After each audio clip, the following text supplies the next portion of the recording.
ایک شخص کو حضور نے دیکھا، اس نے میلے کچیلے کپڑے پہنے، تو حضور نے ٹھنڈی آہ بھری، فرمایا کاش یہ دھو کے کپڑے پہنتا۔ ایک شخص کو دیکھا بال بکھرے ہیں، کنگھی نہیں کی، تو حضور فرمانے لگے کاش یہ کنگھی کر لیتا۔ نفاست پسند آدمی پہ نا بوجھ بنتا ہے۔ جو آدمی، آپ کو پتہ ہے کہ امام شافعی تو فرماتے ہیں جمعے والے دن غسل کرنا واجب ہے، ماتے غسل نہ کرے تو جمعہ ہی نہیں ہوگا۔ اگرچہ ہمارے امام صاحب کے نزدیک سنت ہے۔ یہ سنت کب بنا؟ ایک دن نہ بہت سارے لوگ اپنے اپنے کام سے اٹھے مسجد میں آ گئے، مسجد نبوی میں۔ کوئی کسان تھا تو کھیت سے اٹھ کے آ گیا، کوئی مزدور تھا تو مزدوری سے اٹھ کے آ گیا۔ تو مسجد میں جب بہت سارے لوگ جمع ہوئے نا، تو بعض لوگوں کو دقت محسوس ہوئی، تو رسول کریم علیہ السلام نے فرمایا کتنا ہی اچھا ہو کہ تم جمعے والے دن نہا کے آیا کرو۔ بس وہ صحابہ کا مزاج ہمارے والا نہیں تھا کہ تفصیل بتائیں، حکمت بتائیں، ملے گا کیا، ثواب کتنا، نہ نہائیں تو گناہ، یہ کوئی نہیں۔ حضور نے کہا کہ نہا کے آؤ تو کتنا ہی اچھا ہے۔ پھر کسی صحابی نے کبھی بھی بغیر غسل کیے جمعہ ادا ہی نہیں کیا۔ کسی نے بغیر غسل کے کبھی جمعہ ادا ہی نہیں کیا نا۔ اسلام بڑا خوبصورت دین ہے۔ حضور نے فرمایا جو کچا پیاز کھائے وہ مسجد نہ آئے، پہلے مسواک کرے، دانت صاف کرے، پھر آئے۔ نبی پاک صلی اللہ علیہ وسلم نے فرمایا جو کچی مولی کھائے مسجد نہ آئے۔ مولی کھانا جائز ہے، پیاز کھانا جائز ہے، لیکن منہ سے بدبو آتی ہے۔ نبی پاک علیہ السلام کا ظاہری حسن کیا بات ہے۔ میلاد مبارکہ میں نبی پاک علیہ السلام کی جو چیز بڑی کھل کے واضح آتی ہوتی ہے وہ رسول اللہ کا حسن و جمال ہے۔ آپ کی والدہ سیدہ طیبہ طاہرہ حضرت سیدہ آمنہ رضی اللہ تعالیٰ، اماں جی کہتی ہیں کہ میرے محبوب جب میرے بطن اقدس میں آئے تو جو تکالیف عورتوں کو ہوتی ہے مجھے ان میں سے کوئی تکلیف بھی نہیں ہوئی، اور اماں جی کہتی ہیں مجھے کبھی کوئی ثقل، کوئی بوجھ محسوس نہیں ہوا، اور فرماتی ہیں کہ جو ولادت کے وقت لوگوں کو، عورتوں کو تکلیف ہوتی ہے مجھے وہ بھی نہیں ہوئی، اور فرماتی ہیں کہ نبی کریم علیہ السلام پیدا ہوئے تو ہمیں حضور علیہ السلام کی ناف کو کاٹنا نہیں پڑا، ناف بریدہ پیدا ہوئے، ختنہ شدہ پیدا ہوئے۔ آپ کو پتہ ہے عورتیں غسل دیتی ہیں بچے کو پیدا ہونے کے بعد، لیکن میرے محبوب نے سجدہ ہی کر لیا پیدا ہوتے ہی، امتی امتی کہتے ہوئے پیدا ہوئے۔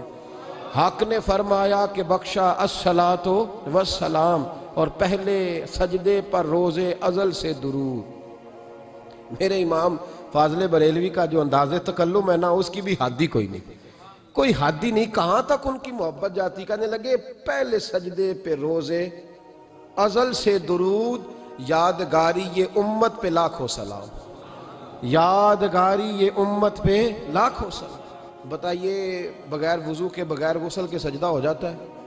تو حضور نے سجدہ کر کے بتایا کہ اللہ نے مجھے پاک صاف پیدا کیا ہے۔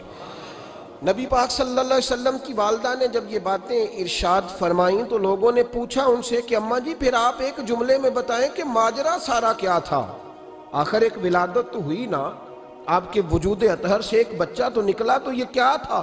تو سیدہ آمنہ فرمانے لگی خارج منی نور، بس میرے وجود سے ایک نور نکلا ہے، بس میرے وجود سے ایک، اور روشنی آتی جاتی ہے تو کسی کو تکلیف نہیں دیتی، ایک نور نکلا۔ میرے رسول کریم علیہ السلام کو ظاہری حسن بھی کمال دیا، اور پھر حضور کی نفاست پسندی، صفائی پسندی۔ نبی پاک جب بات کرتے تھے نا تو حضور کے دانتوں سے نور نکلتا، اس کے باوجود حضور ہر وضو کے لیے مسواک کرتے۔ میں نے ہر نماز کے لیے نہیں کہا، میں اپنے لفظوں کا ذمہ دار ہوں۔ کس کے لیے بولیں آپ حضرات؟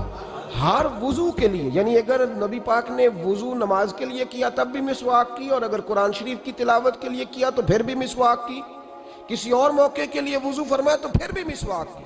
اور سیدہ عائشہ فرماتی ہے جب بھی حضور گھر سے نکلنے لگتے پہلے مسواک فرماتے، حالانکہ رسول پاک کے دندان اقدس تو نور والے تھے، ضرورت ہی نہیں تھی۔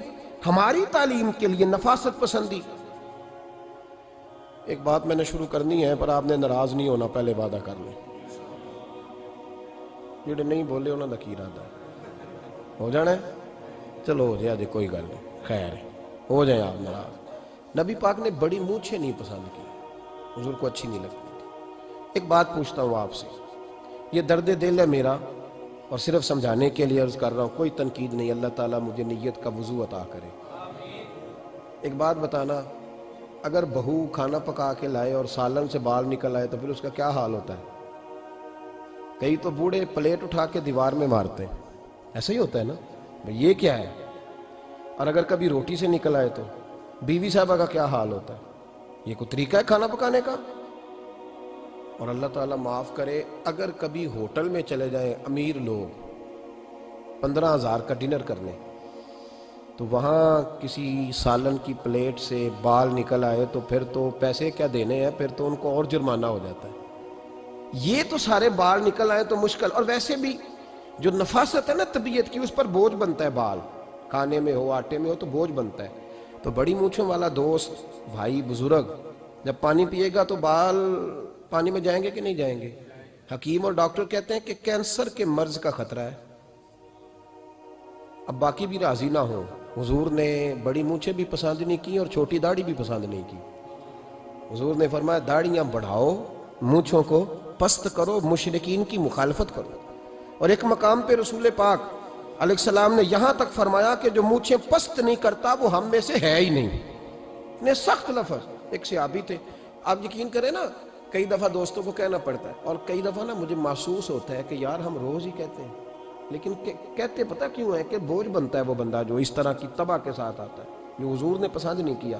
ایک شخص نبی پاک کے سامنے آیا، قاضی عبدالدائم دائم صاحب نے لکھا ہے، بڑی خوبصورت بات لکھی ہے، کہنے لگے حضور کے سامنے وہ اکثر آیا کرتا تھا تو مونچھیں بڑی تھی، حالانکہ داڑھی بھی بڑی تھی، مونچھیں بھی بڑی تھی۔ 2-4 دفعہ حضور نے باتوں باتوں میں تات اللفظ سمجھایا۔ کچھ بندے نہیں سمجھتے، تات اللفظ سمجھاؤ یا بڑا کھول کھول کے سمجھاؤ پر بات سمجھنے کو تیار نہیں ہوتے۔ پتہ نہیں کیا ایسا حسن ہے بھئی، جو حسن نبی پاک نے پسند نہیں کیا وہ کبھی حسن ہو سکتا ہے؟ کبھی خوبصورتی ہو سکتی ہے؟ وہ کسی کا ذاتی کلچر تو ہو سکتا ہے پر دین کی تہذیب نہیں۔ نبی کریم علیہ السلام نے کئی دفعہ سمجھایا تو ان کی سمجھ میں بات نہ آئی۔ ایک دن وہ بیٹھے ہوئے تو حضور نے ایک صحابی سے فرمایا کینچی لاؤ۔ کہنے لگے میں سمجھ گیا کہ میرے ساتھ کچھ ہونے لگا ہے۔ ساتھ ہی حضور نے فرمایا ایک مسواک بھی لانا۔ کہنے لگے میں نے کہا بچت ہو گئی، میرے تو دانت صاف ہے۔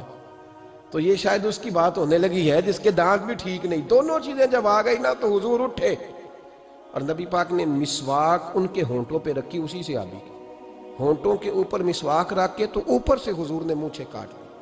فرمایا یہ نہ ایسا کرو، یہ چیز مجھے پسند نہیں ہے۔ حضور نے نفاست پسندی کو۔ اب تو اللہ تعالیٰ خیر کرے، ملانگ آ گئے مارکیٹ میں، ملانگ درویشی فقیری، ان کے پاس رش بھی زیادہ ہے، ان کے درباروں پہ بھی رش زیادہ ہے۔ جی کہتے ہیں حضرت صاحب درویش آدمی ہے۔ بھئی روٹی تو پورے ٹائم پہ کھاتا ہے، مونچھیں کٹوانے میں ہی درویش ہو گیا ہے، نہ بال کٹواتا ہے نہ مونچھیں کٹواتا ہے۔ یہ گرو نانک کی تعلیمات ہیں، یہ نبی پاک کی تعلیم نہیں۔ وجود کا کوئی بال نہ کٹوانا یہ سکھوں کا طریقہ ہے، مسلمانوں کا یہ انداز، یہ کدھر کی فقیری ہے؟ دین کوئی غلاظتوں والا معاذ اللہ کہ بابا کپڑے نہیں بدلتا، بابا غسل نہیں کرتا، بابا بال نہیں کٹواتا۔ بابا ہے؟ پاگل ہے؟ قطعی طور پر کوئی فقیری نہیں، فقیری صرف وہ ہے جو میرے نبی نے کیا ہے۔